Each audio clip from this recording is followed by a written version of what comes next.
नमस्कार दोस्तों, स्वागत है आप सभी का YouTube चैनल हिंदी मार्गदर्शन XYZ में। दोस्तों, हम भक्ति काल के बारे में अध्ययन कर रहे हैं। यह भक्ति काल को हमने दो भागों में बांटा। कौन कौन? निर्गुण और सगुण। पहला था निर्गुण और सगुण। निर्गुण के अंतर्गत हमने संत काव्य,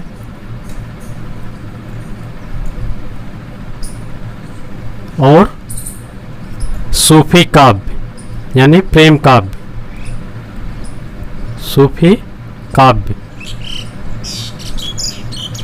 तो सगुण में हमने राम भक्ति और कृष्ण भक्ति दो शाखाओं में बांटा था।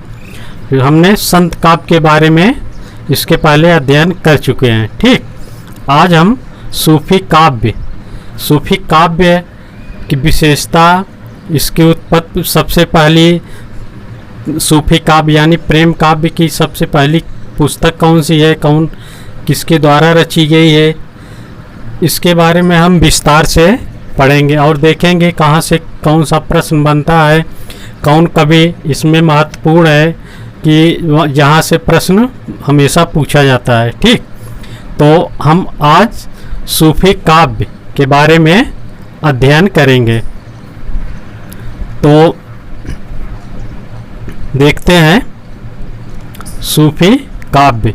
तो अगर आप इस चैनल पर नए हैं तो सबसे पहले इस चैनल को सब्सक्राइब कर दें और लाइक कर दें और अपने दोस्तों में ज़रूर शेयर करें, ताकि जो भी वीडियो अपलोड करूं आपको भी उसकी सूचना मिल जाए और अपने दोस्तों को भी। इसका लाभ अधिक से अधिक लोगों तक पहुंचाना है। ठीक, इससे आपको सफलता ज़रूर मिलेगी, मेरी ये गारंटी है। ठीक, मैं जिस तरह बता रहा हूँ, जिस तरह पढ़ा रहा हूँ, अगर उस तरह आप परिश्रम करेंगे तो सफलता ज़रूर एक दिन मिलेगी। ठीक, तो आज हम पढ़ेंगे सूफी काव्य। सूफी काव्य, इसे हम प्रेम काव्य भी कहते हैं। प्रेम काव्य, प्रेम काव्य यानी इस काल में जितनी भी रचनाएं हुई हैं ये सब प्रेम पर आधारित हैं। कोई राजा किसी रानी से केवल उसकी सुंदरता देखकर उससे प्रेम करने लगता है, या अन्य किसी को जिसे विजित करके उस रानी से प्रेम करने लगता है। इस तरह के प्रेम काव्य के अंतर्गत केवल प्रेम का ही वर्णन किया गया है। ठीक, इसी से इसे आचार्य रामचंद्र शुक्ल ने प्रेम काव्य या सूफी काव्य नाम रखा। ठीक, तो आगे हम देखते हैं। तो हम देखते हैं प्रेम काव्य यानी सूफी काव्य जो था, इसके 4 संप्रदाय थे। तो कौन कौन? एक चिश्ती संप्रदाय, दूसरा सुहरावर्दी, तीसरा कादरी और चौथा नक्शबंदी। तो चिश्ती संप्रदाय की स्थापना मुइनुद्दीन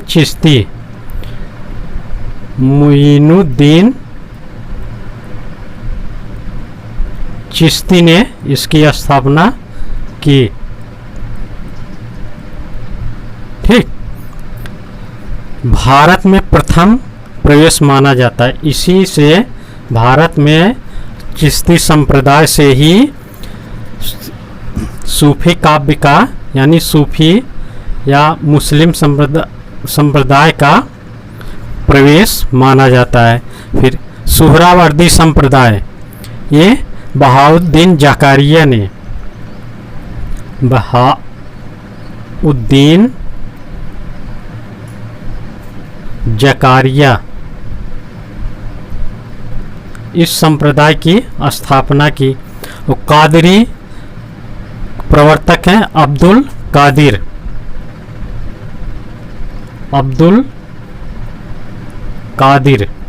ठीक, अब्दुल कादिर इससे संप्रदाय की एक विशेषता थी कि हरे रंग की पगड़ी में लाल गुलाब लगाते थे, गाने बजाने के विरोधी होते थे।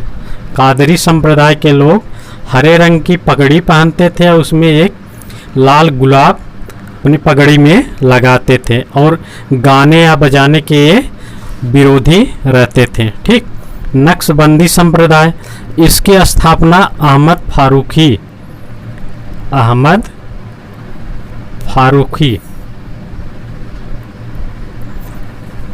फारूकी ने इसकी स्थापना की। ठीक। तो हम अभी संप्रदाय के बारे में बात देख रहे हैं। तो पहला चिश्ती संप्रदाय, सोहरावर्दी और कादरी और नक्शबंदी संप्रदाय के बारे में देखा। फिर इसके बाद हम आगे देखते हैं सूफी शब्द की उत्पत्ति।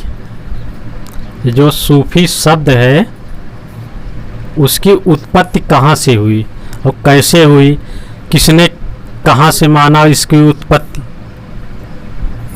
सूफी शब्द की उत्पत्ति तो अनेक विद्वान हैं जो अलग अलग मानते हैं। तो कुछ लोग मदीना के मस्जिद के सामने सुफ़ा चबूतरे पर बैठने वालों को सूफी माना। जो मक्का मदीना, तो मदीना के जो मदीना मस्जिद है उसके बाहर एक सुफ़ा चबूतरा होता था। सुफ़ा चबूतरा, उस पर जो लोग बैठते थे उसे इन्होंने सूफी कहा। फिर दूसरा मत है सूफी शब्द की उत्पत्ति सफ़ा से हुई। सफ़ा, सूफी शब्द की उत्पत्ति जो है सफ़ा से माना गया, जिसका अर्थ है पवित्र और शुद्धाचरण। इसका अर्थ है पवित्र और शुद्ध आचरण। ठीक। अर्थात पवित्र आचरण करने वाला सूफी कहलाया। जो पवित्र आचरण रखता था तो वह क्या कहलाया, सूफी कहलाया। फिर तीसरा मत है सूफी शब्द सोफिया से बना, इसका अर्थ ज्ञान या विद्या है। किससे? सोफिया, सोफिया से बना जिसका अर्थ ज्ञान या बुद्धि। और चौथा मत है सूफ। तो चौथा मत क्या है? सूफ से इसका अर्थ ऊन होता है। ठीक।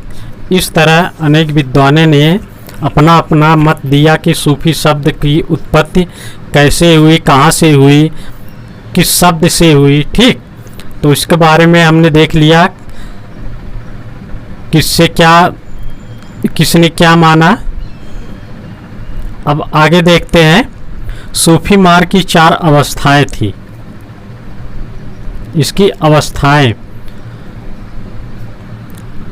ठीक। तो पहली अवस्था सूफी मत की 4 अवस्थाएं, अर्थात इसे हम कह सकते हैं कि जैसे हिंदू धर्म में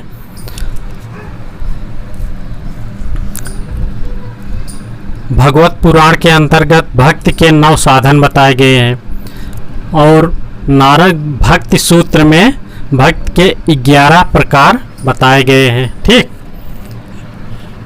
तो उसी तरह ईश्वर प्राप्ति के लिए सूफी मार्ग की 4 अवस्थाएं थी। तो पहला क्या था? शरीयत। ये सब प्रश्न बन सकता है, इसको ध्यान दीजिएगा। शरीयत यानी नासूत। फिर पहले देख लेते हैं कौन कौन सी है, फिर इसके बारे में बताएंगे। तरीकत, इसका वो मलकूत। फिर तीसरा है मरीफत।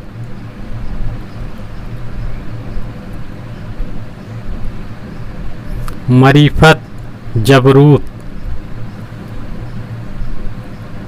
कभी कभी पूछ लेता है कि मरीफत क्या था, जबरूत। हकीकत, चौथा हकीकत। लाहूत, लाहूत। अब इसके बारे में देखते हैं। शरीयत, शरीयत आता है, ठीक। शरीयत यानी नासूत, साधन की सबसे निचली अवस्था थी। यह जो है ईश्वर प्राप्त के साधन की सबसे निचली अवस्था थी, जिसमें साधक शरीयत, शरीयत मतलब कुरान, कुरान में प्रतिपादित विधि निषेधों का पालन करता था। शरीयत का मतलब होता है कुरान, जो कुरान में नियम बनाए गए थे उसका यह पालन करता था, तो इसे शरीयत कहते हैं। तरीक़त अर्थात मलकूत, तरीक़त में क्या होता था, साधक जो है भौतिक जगत से, जो पहले है जो कुरान के नियम थे उसका धीरे धीरे पालन करता था, तो धीरे धीरे है साधक जो है भौतिक जगत से ऊपर उठकर, जो भौतिक क्रियाएं थी उससे ऊपर उठकर पवित्र हो जाता था और वह कर्मकांड से ऊपर उठकर ईश्वर की साधना करने लगता था, ठीक। तो तीसरी अवस्था थी मरीफत यानी जबरूत।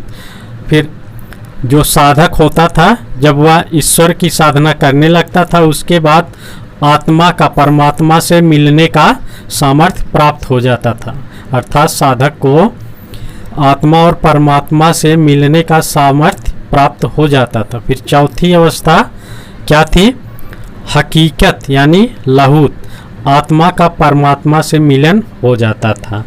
तो ये था 4 अवस्थाएं।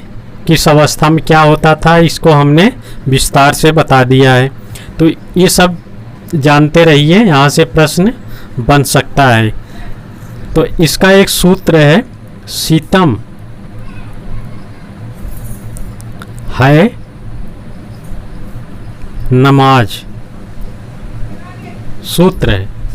सी यानी शरीयत, त तरीक़त, म मरीफत और है हकीकत, ठीक।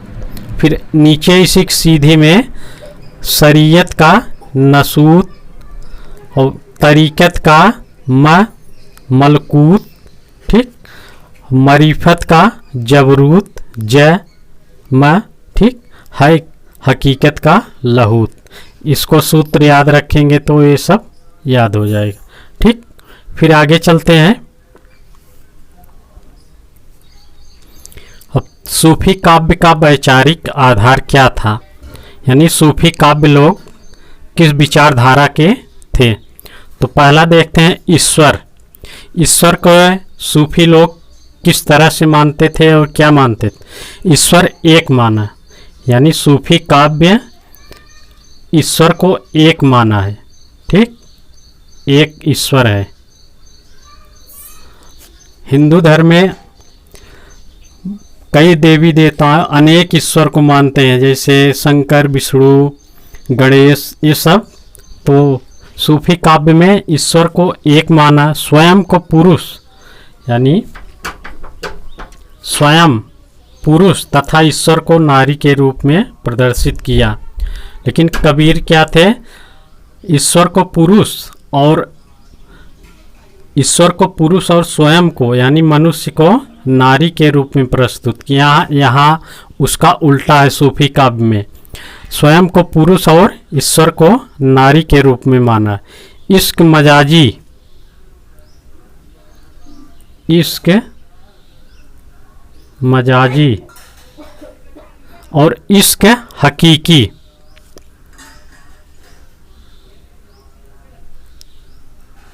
इश्क हकीकी दो रूप थे।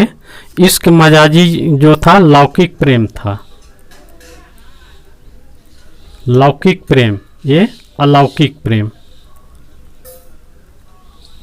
इसको ध्यान दीजिए, यहाँ प्रश्न आया है इश्क मजाजी जो था लौकिक प्रेम, इश्क हकीकी अलौकिक प्रेम होता था, ठीक, ईश्वर के प्रति। फिर ईश्वर और जगत, ईश्वर को सर्वव्यापी माना, ईश्वर जो है जगत में हर जगह व्याप्त है। फिर शैतान और पीर, शैतान माया को माना, इन्होंने शैतान जो है माया, माया शैतान है, ठीक। माया आत्मा और परमात्मा के मिलन में बाधक है,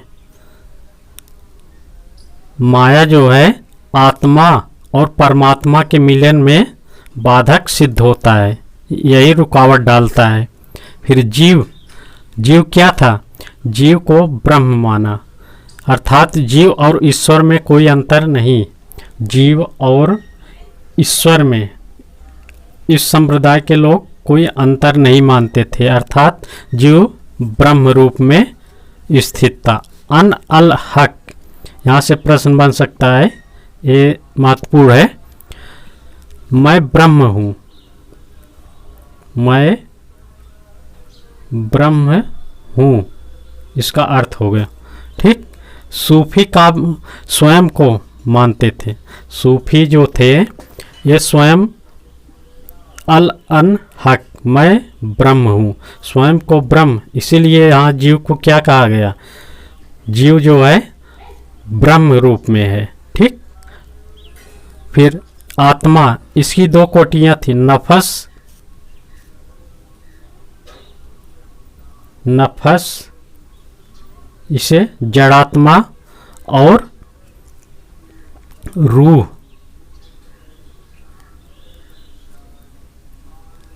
रूह को आत्मा, नफस जो है जड़ात्मा और रूह क्या थी, आत्मा। नफस को मारना ही परम कर्तव्य होता था, ठीक। ये सूफी काव्य का वैचारिक आधार है। अब आगे देखते हैं किस लेखक ने इस परंपरा को क्या नाम दिया। अब देखते हैं, पहले हैं आचार्य रामचंद्र शुक्ल,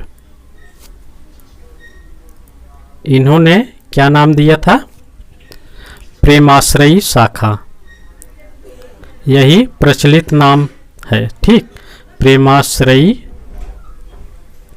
शाखा, यही प्रचलित नाम हुआ। फिर हजारी प्रसाद द्विवेदी, हजारी प्रसाद द्विवेदी, इन्होंने प्रेम कथाओं का साहित्य कहा, प्रेम कथाओं का साहित्य कहा। किस लिए कहा, क्योंकि इस काल में केवल प्रेम की कविताएं ही रची गई थी। फिर गणपत चंद्रगुप्त,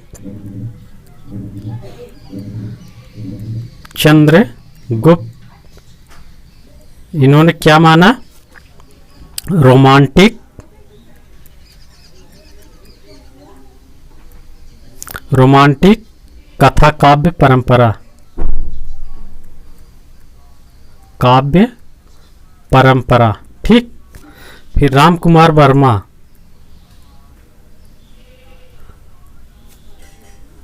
इन्होंने प्रेम काव्य धारा कहा, प्रेम काव्य धारा, ठीक। तो अगर यहाँ से प्रश्न बन जाए तो आपको कोई दिक्कत नहीं होगी। तो सबसे महत्वपूर्ण जो नाम था ये प्रेमाश्रयी शाखा किसने दिया, आचार्य रामचंद्र शुक्ल ने, ठीक।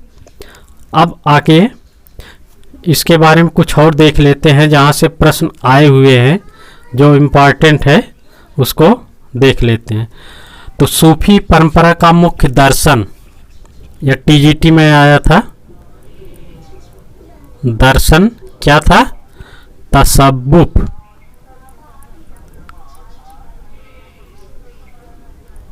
ठीक। ये मुख्य इसका दर्शन था सूफी काव्य का। सूफी काव्य प्रतीकात्मक काव्य है तथा दोहरा अर्थ लौकिक और अलौकिक है, ठीक। हमने बताया ना, लौकिक और अलौकिक, तो वही इसका दोहरा काव्य है। ठीक, आगे इसकी भाषा, सूफी काव्य यानी प्रेम काव्य की भाषा क्या थी? अवधी। ये जितनी भी रचनाएं हुई हैं ये सब अवधी भाषा में रचित है, लेकिन लिपि जो थी फारसी थी। कारण इसके सभी जो लेखक थे या रचयिता थे वे सब मुसलमान थे, इसलिए इनकी लिपि जो थी फारसी थी लिपि, और भाषा लेकिन अवधी थी। ठीक, फिर सूफी काव्य धारा के प्रवर्तक अभी आगे देखेंगे, लेकिन जान लें कि इसके प्रवर्तक कौन थे? मुल्ला दाऊद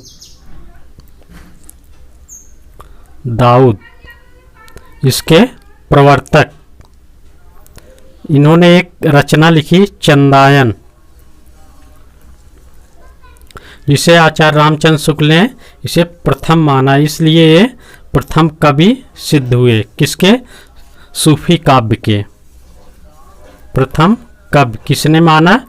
आचार्य रामचंद्र शुक्ल ने। ठीक, रबिया एक प्रसिद्ध सूफी महिला साधक थी, इसको ध्यान दीजिएगा। रबिया सूफी परंपरा की प्रसिद्ध कवयित्री थी। इस्लाम धर्म में सरा और बेसरा दो प्रकार की कोटियां होती थी। इनमें सरा सनातनी और बेसरा मस्त मौला फकीर था। ठीक, फिर इसमें एक पहली रचना मुल्ला दाऊद की चंदायन मानी जाती है। फिर अंतिम रचना इंद्रावती किसकी है? नूर मोहम्मद की है, अंतिम रचना मानी जाती है आचार्य रामचंद्र शुक्ल के अनुसार। सूफी आख्यान परंपरा के सूफी मत के अनुयायी सूरदास एक ऐसे कवि हैं जो हिंदू कवि थे। ठीक, अकेले हिंदू कवि हैं। इन्होंने नल दमयंती की रचना की। नल दमयंती, ठीक, यही एक हिंदू कवि हैं, बाकी इसमें सभी मुसलमान कवि हुए हैं। ठीक, अगर यहाँ से प्रश्न पूछा जाए तो सूरदास, भक्ति काव्य के सूरदास नहीं, एक सूरदास अलग हैं। ठीक, और अगर अंतिम कवि के बारे में देखा जाए तो शेख नबी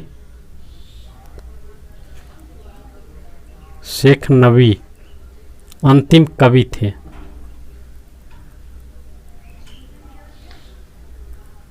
पहले कवि मुल्ला दाऊद और अंतिम कवि शेख नबी। पहली रचना चंदायन और अंतिम रचना इंद्रावती नूर मोहम्मद की। ठीक, तो इस तरह हमने प्रेम काव्य अर्थात सूफी काव्य के बारे में, इसकी विशेषताओं के बारे में देखा। ठीक, अब आगे हम सूफी काव्य में जितने भी कवि हुए हैं उनकी एक एक रचना के बारे में अध्ययन करेंगे, इसमें क्या विशेषता है। ठीक, तो चलिए दोस्तों, इसी के साथ आज का टॉपिक समाप्त करते हैं। अगले टॉपिक में मिलेंगे, तब तक के लिए नमस्कार।